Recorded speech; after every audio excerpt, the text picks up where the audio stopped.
श्री सीता लक्ष्मण भरत शत्रुघ्न हनुमत समेत श्री रामचंद्र परब्रह्मणे नमः। श्री आंजनेय स्वामी की जय। अस्मत् सर्वगुरुभ्यो नमः। जानकी कांत स्मरणे जय जय राम रामा। நமஸ்காரம். அனுமானும் சீத்தையும் பேச ஆரம்பிக்கிறார்கள். வாயுகுமாரரும் பவழம் போல சிவந்த முகம் கொண்டவர்.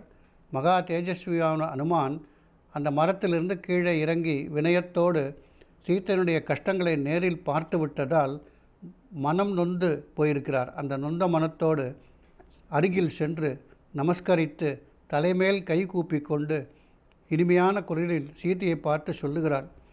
திருஜடாவின் கனவு விவரத்தை கேட்டு பயந்து போன ராட்சசிகள் அச்சத்தால் உறங்கி போன சமயத்தில் அனுமான் சீத்தையை சந்தித்து பேசினார். அனுமான் சொல்லுகிறான், தூயவரே, தாமரை இதழ் போன்ற கண்களும் கிழிந்து போன பட்டாடியும் முடித்துக்கொண்டு மரக்கிளையை பிடித்து கொண்டு நிற்கும் தாங்கள் யார்? 2 தாமரை இலைகளிலிருந்து தண்ணீர் கொட்டுவது போல உங்களுடைய கண்களிலிருந்து துக்கத்தால் உண்டான நீர் ஏன் கொட்டுகிறது? மங்களமானவரே, தேவ, அசுர, நாக, கந்தர்வ, ராட்சச, யட்ச, கிண்ணர இந்த கணங்களில் தாங்கள் எந்த கூட்டத்தைச் சேர்ந்தவர்? அழகிய முகம் கொண்டவரே, உங்களை பார்த்தால் தேவதையைப் போல தோன்றுகிறது. ருத்ர, மருத், வசு கணங்களில் தாங்கள் எந்த கணத்தைச் சேர்ந்தவர்? எல்லா நலங்குணங்களும் நிரம்பியவளும் தாரகைகளில் முதன்மையானவளுமான ரோகிணி தன்னுடைய கணவரான சந்திரன் இல்லாமல் விண்ணிலிருந்து கீழே விழுந்து விட்டாரோ? குற்றமில்லாத கண்களை உடையவரே, மங்களமானவரே, தாங்கள் யார்? கருங்கண்ணாளே, கோபத்தாலோ அறியாமையாலோ வசிஷ்டருக்கு கோபத்தை உண்டாக்கி அதனால் அவரால் சபிக்கப்பட்டு இங்கே வந்து நிற்கின்ற அருந்ததியோ தாங்கள்? தங்களுடைய புதல்வன், தந்தை, சகோதரன், கணவன் யாரோ ஒருவர் இந்த உலகத்திலிருந்து மேலுலகம் சென்றதை குறித்து வருத்தப்பட்டு கொண்டிருக்கிறீர்களா என்ன? தாங்கள் அழுவதாலும் நீண்ட பெருமூச்சு விடுவதாலும் பூமியில் கால்களை வைத்து நின்று கொண்டிருப்பதாலும் அரச லட்சணங்களோடு இருப்பதாலும் தாங்கள் தேவதை அல்ல என்று நிச்சயிக்கிறேன். தங்களுடைய அவயங்களின் லட்சணங்களை பார்த்து ரேகங்களை கொண்டும் தாங்கள் ஒரு மன்னனுடைய பட்டத்தரசியாகவோ ராஜகுமாரியாகவோ இருக்க வேண்டும் என்று நான் கருதுகிறேன். ஜனஸ்தானத்திலிருந்து ராவணனால் பலவந்தமாக கவர்ந்து செல்லப்பட்ட சீதைதான் தாங்கள் என்றால் அதை பற்றி கேட்கின்ற என்னிடம் தெரிவியுங்கள். தங்களுடைய இரங்கத்தக்க நிலை, மனிதஜாதிக்கு மேம்பட்ட ரூப சௌந்தரியம், தவத்தால் பிரகாசிக்கும் வடிவம் இவைகளை பார்க்கும்போது தாங்கள் நிச்சயமாக ராமனுடைய பட்டத்தரசிதான். அனுமார் சொல்லுகின்ற இந்த வார்த்தைகளை கேட்டவுடன் சீதை ராமன் பெயரை கேட்டதால் சந்தோஷமடைந்து மரத்தின் அருகே நிற்கின்ற அனுமாரை பார்த்து சொல்லுகிறாள், உலகிலுள்ள மாமன்னர்களில் தலையானவரும் ஆத்ம ஞானம் பெற்றவரும் எதிரி படைகளை சிதறடிக்கச் செய்தவருமான தசரதருடைய நாட்டுப்பெண் நான். விதேக மன்னரான மகாத்மா ஜனகருடைய புதல்வி. சீதை என்று எனக்கு பெயர். பேரறிவாளரான ராமனுடைய பாரியை. ராகவனுடைய அரண்மனையில் 12 ஆண்டு காலம் எல்லா விதமான மனித போகங்களையும் அனுபவித்து கொண்டு எல்லா ஆசைகளும் நிறைவேறியவளாக இருந்தேன். பின்னர் 13வது வருஷத்தில் ரகுநந்த ராமனுக்கு இளவரசு பட்டம் சூட்டுவதற்கு மன்னரும் ஆச்சாரியர்களும் முடிவு செய்தார்கள். ராமனுடைய பட்டாபிஷேகத்திற்கு ஏற்பாடுகள் நடந்து கொண்டிருக்கும் பொழுது பட்டத்தரசிகளுள் ஒருவரான கைகேயி கணவரை பார்த்து இவ்வாறு சொல்லுகிறாள், ராமனுக்கு பட்டம் சூட்டப்பட்டால் நான் உணவை தொடமாட்டேன், குடிக்க மாட்டேன். இப்போதே என் வாழ்க்கைக்கு ஒரு முடிவு ஏற்படும். முன்னர் மிகவும் அன்புடன் என்னிடம் சொல்லப்பட்டது உண்மையாக ஆக வேண்டுமென்றால் ராமன் காட்டுக்கு போகட்டும். கைகேயி கொடுக்கப்பட்ட வரங்களை நினைவில் கொண்டு குரூரமானதும் அன்பில்லாமல் சொல்லப்பட்ட அவருடைய சொற்களையும் கேட்டு சத்தியம் தவறாத மன்னர் கலங்கி போய்விட்டார். பின்னர் முதிர்ந்தவர், சத்திய தர்மங்களில் உறுதியான பிடிப்பு கொண்டவர் அரசர் புகழ்பெற்ற மூத்த குமாரிடம் அழுது கொண்டே அரசுரிமையை கெஞ்சி கேட்டார். திருவாளர் செல்வரான ராமன் தன்னுடைய பட்டாபிஷேகத்தை காட்டிலும் தந்தையுடைய வார்த்தைகளை காப்பாற்றுவதே மேலானது என்று கருதினார். மனத்தால் தந்தையின் சொற்களை ஏற்றுக்கொண்டு பின்னர் சொற்களாலும் அங்கீகரித்தார். மனப்பூர்வமாக தந்தையின் கட்டளையை ஏற்றுக்கொண்டார். எவரிடமிருந்தும் எதையும் ஏற்கக்கூடாது, பிரியமில்லாதவர்களை பேசக்கூடாது, உயிரை காப்பாற்றிக் கொள்வதற்காக கூட சத்தியம் தவறக்கூடாது என்பது ராமனுடைய கொள்கை.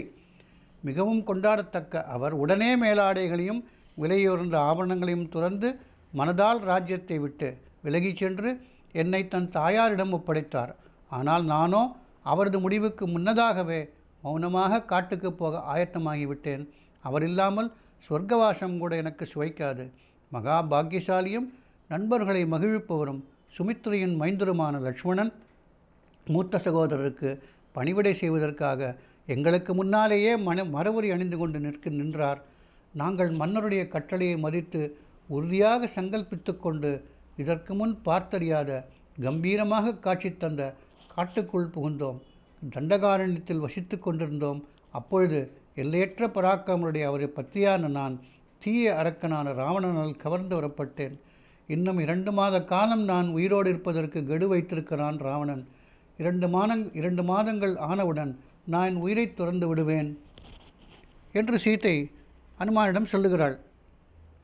அனுமான் துயரத்தின் மேல் துயரமாக வருந்தி தவிக்கின்ற அவளுடைய உரையை கேட்டு தானும் துயர கொண்டு அது ஆறுதலாக பதில் சொல்லத் தொடங்குகிறார். தேவி, நான் ராமனுடைய ஆணைப்படி உங்களிடம் தூதனாக வந்திருக்கிறேன். வைதேகி, ராமன் சௌக்கியமாக இருக்கிறார். தங்கள் நலன் பற்றி கேட்கச் சொன்னார். பிரம்மாஸ்திரத்தையும் வேதங்களையும் அறிந்தவர், வேத வித்துக்களில் முதன்மையானவர் அந்த தசரத ராமன் தங்கள் நலனை வேண்டுகிறார். ராமன் போர்க்கலை பயிற்சியும் ஞான நூல் பயிற்சியும் பெற்றவர் என்றபடி மகா தேஜஸ்வியும் தங்கள் கணவரை பின்தொடர்பவரும் பிரியமானவரும் சோகத்தால் வாடியிருக்கின்றவருமான லட்சுமணன் தலைவணங்கி தங்களுக்கு மரியாதை செய்தார். அவள் அவ்விரு மானிட சிங்கங்களின் க்ஷேமத்தை கேட்டால் திருப்தியோடு உடலெல்லாம் புல்லரிக்கிறது. அனுமானை பார்த்து சொல்லுகிறாள், ஒருவன் உயிரோடு மட்டும் இருப்பானேயானால் 100 ஆண்டுகளுக்குள்ளேயே அவன் ஆனந்தத்தை அடைவான் என்கின்ற பழமொழி என்னுடைய விஷயத்தில் உண்மையாக இருக்கிறது. இருவருடைய அந்த சந்திப்பினால் பரஸ்பர வியக்கத்தக்களவு அன்பு உண்டாகிற்று. நம்பிக்கை கொண்ட இருவரும் ஒருவருக்கொருவர் உரையாடத் தொடங்குகிறார்கள். அவளுடைய வார்த்தைகளை கேட்ட அனுமான் சோகத்தால் நொந்து போயிருக்கும் சீயின் அருகே செல்ல ஆரம்பிக்கிறார். அவர் தன் அருகில் வர வர சீதை ராவணன் என்றே சந்தேகிக்கிறாள். அடக்கஷ்டமே, முன்னாடி துறவி வேஷத்தில் வந்த அதே ராவணன் அல்லவா இப்போ வேறு உருவம் கொண்டு வந்திருக்கிறான். என் மனத்தில் இருந்ததையெல்லாம் இவ்விடம் சொல்லி பெரிய தவறு பண்ணிவிட்டேனே.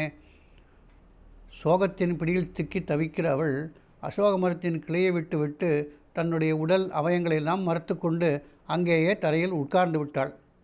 அப்போது அச்சத்தால் மனம் கலங்கி துயரத்தில் உழலுகின்ற ஜனககுமாரியை அந்த தோல் வலிமை கொண்ட அனுமான் வணங்குகிறான். பயத்தால் நடுங்கிய அவள் இவரை மறுபடியும் ஏறிட்டு பார்க்கவே இல்லை. வணங்கிக் கொண்டிருக்கின்ற அனுமானை பார்த்ததும் நிலவைப் போல் ஒளி வீசுகின்ற முகம் கொண்ட சீதை நீண்ட பெருமூச்சு விட்டு கொண்டு இனிய குரலில் சொல்கிறாள், மாயாவியான ராவணன்தானே நீ?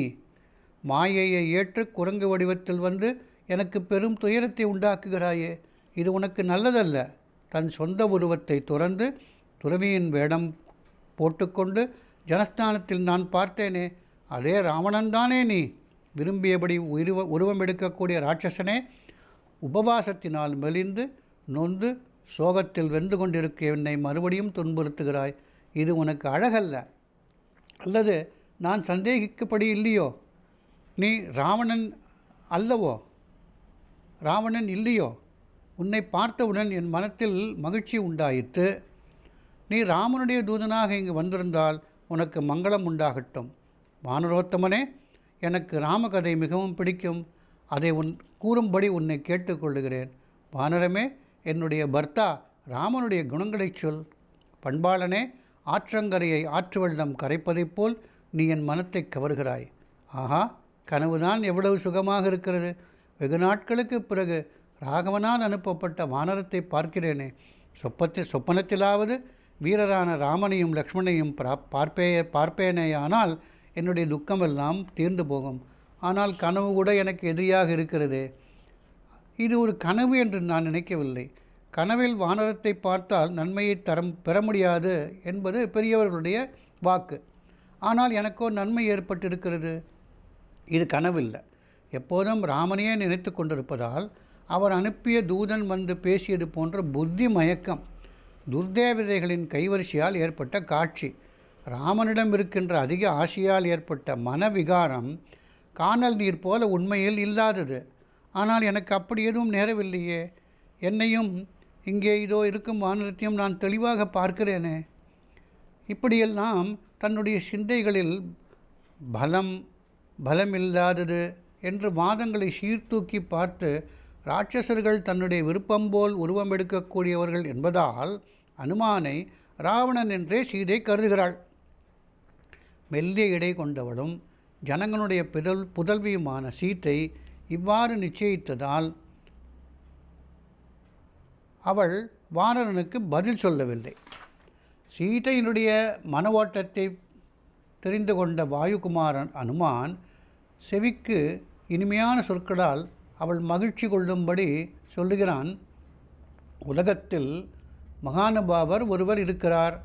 அவர் தேஜஸில் சூரியனை போன்றவர், சந்திரனைப் போல் மக்களுக்கு ஆனந்தம் அளிப்பவர், குபேர தேவனைப் போல் எல்லா மக்களுக்கும் தலைவனாக இருப்பவர், பராக்கிரமத்தில் விஷ்ணுவைப் போல் பெரும் புகழ் கொண்டவர், சத்தியம் பேசுபவர், இனிமையான பேச்சு கொண்டவர், அறிவில் ப்ரகஸ்பதி போன்றவர், வடிவழகர், நற்பேறு பெற்றவர், அனைத்து செல்வங்களும் கொண்டவர், மன்மதனே உருவெடுத்து வந்தார் போன்ற தோற்றம் கொண்டவர், தேவைப்படும் இடத்தில் கோபம் கொள்பவர், எதிரிகளை தாக்குபவர், மக்களில் சிறந்தவர், மகாரதர்,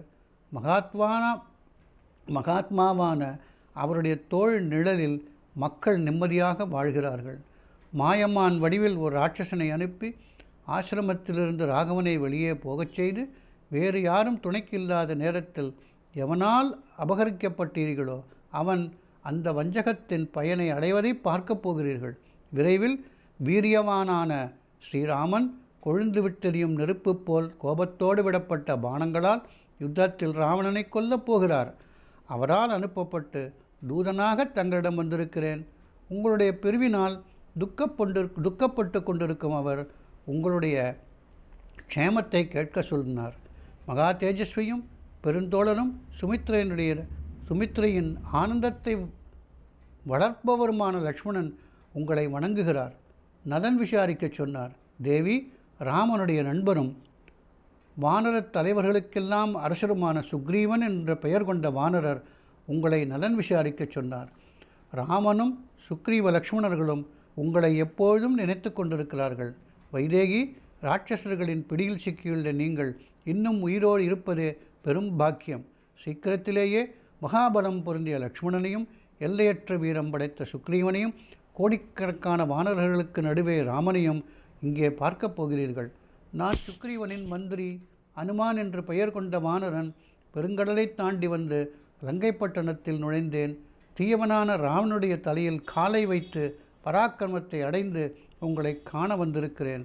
நீங்கள் எவ்வாறு என்னை நினைக்கிறீர்களோ நான் அவ்வாறு ராவணன் இல்லை. இந்த சந்தேகத்தை விட்டுவிடுங்கள், என் பேச்சில் நம்பிக்கை கொள்ளுங்கள் என்று அனுமான் பிரியமான வார்த்தைகளை சொல்லுகிறான். அடுத்து நம்பிக்கை உண்டாகும் விதத்தில் அனுமான் சீதையிடம் பேசுகிறான். தொடர்ந்து பார்ப்போம். ஸ்ரீ சீதா லக்ஷ்மண பரத சத்ருகன ஹனுமத் சமேத ஸ்ரீ ராமச்சந்திர பரபிரம்மணே நமः. ஸ்ரீ ஆஞ்சநேய சுவாமிக்கு ஜெய். ஜானகி காந்த ஸ்மரணே ஜெய் ஜெய் ராம ராமா.